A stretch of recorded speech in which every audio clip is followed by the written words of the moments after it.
નમસ્કાર મિત્રો, આપ સર્વેનું મારી યુટ્યુબ ચેનલ એસકે સ્ટડી ટોકની અંદર હાર્દિક સ્વાગત છે। મિત્રો, અત્યારે જે શિક્ષકોની ભરતી પ્રોસેસ ચાલી રહી છે ધોરણ 1થી લઈને ધોરણ 12 સુધીની, એમાં જ્યારે ઉમેદવારોનું મેરિટમાં નામ આવી જતું હોય છે ત્યારે ડોક્યુમેન્ટ વેરિફિકેશન માટે બોલાવવામાં આવતા હોય છે।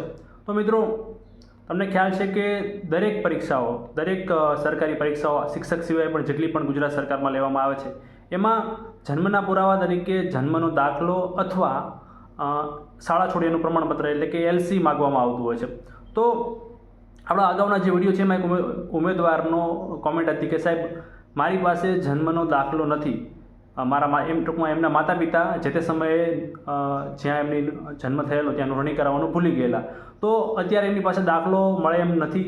તો એ પ્રશ્ન હતો એમનો કે સાહેબ, અગાઉ મારું નામ આવી જશે મેરિટમાં એવું છે, તો મારે કંઈ અગાઉ કંઈ ઇસ્યુ થશે, જન્મના દાખલા વગર કંઈ પ્રોબ્લેમ આવી શકે છે?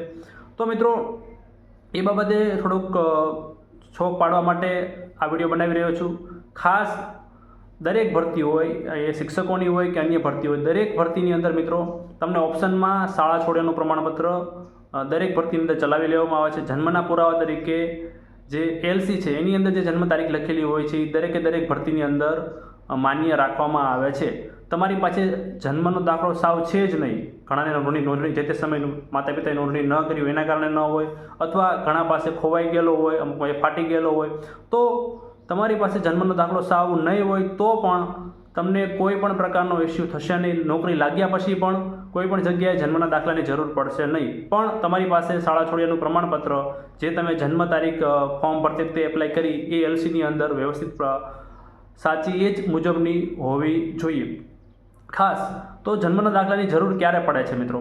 તો જે જન્મનો દાખલો તમારી પંચાયતમાં જન્મ થયેલો હોય એની હદની અંદર, તો તલાટી કે મંત્રીએ નોંધણી કરેલી હશે, અથવા નગરપાલિકામાં જન્મ થયેલો હોય, હોસ્પિટલમાં જન્મ થયેલો હોય તો જે તે રજિસ્ટ્રારે, નગરપાલિકાના રજિસ્ટ્રારે નોંધણી કરેલી હશે। તો એ દાખલો જ્યારે તમે આધાર કાર્ડ સુધારવા જાઓ છો, તમારે આધાર કાર્ડમાં કંઈક નામમાં ભૂલ હોય, માતા પિતાના નામમાં ભૂલ હોય, અથવા આધાર કાર્ડની અંદર જન્મ તારીખ ખોટી હોય, તો ત્યાં ફરજિયાતપણે તમને એલસી ચલાવવામાં નથી આવતું, ત્યાં ફરજિયાતપણે રજિસ્ટ્રારનો જે જન્મનો દાખલો છે એ માગતા હોય છે। ટૂંકમાં જેને દાખલો નથી, જો એમ દાખલો કઢાવવો હોય તો તમને એવું પણ બની શકે અપ્રાપ્યનું પ્રમાણપત્ર લઈને પણ તમે કોર્ટમાં હુકમ કરાવીને દાખલો મેળવી શકો છો। પણ મિત્રો, એવી કાંઈ જરૂરિયાત નથી, દરેક જગ્યાએ શાળા છોડ્યાનું પ્રમાણપત્ર ચાલશે। એટલે એવા ઉમેદવારો ટેન્શન ના લેતા કે સાહેબ અમારી પાસે જન્મનો દાખલો નથી તો ભવિષ્યમાં કાંઈ ઇસ્યુ થશે, તો ના મિત્રો, કોઈ પણ પ્રકારનું ઇસ્યુ થશે નહીં। દરેક જગ્યાએ તમારું જે શાળા છોડ્યાનું પ્રમાણપત્ર છે, લિવિંગ સર્ટિફિકેટ છે, એ દરેક જગ્યાએ માન્ય રહેશે। આવી કોઈ પણ શિક્ષણ જગતની અપડેટ, આ ઉપરાંત ગુજરાત સરકારની તમામ પરીક્ષાઓની અપડેટ માટે આપણી ચેનલ એસકે અપડેટને સબસ્ક્રાઇબ કરો અને ખાસ બાજુમાં આપેલા બેલ આઇકનને પણ દબાવી દેજો, જેથી હું કોઈ પણ વિડીયો મૂકું તો તમારા સુધી પહોંચી જાય। ધન્યવાદ।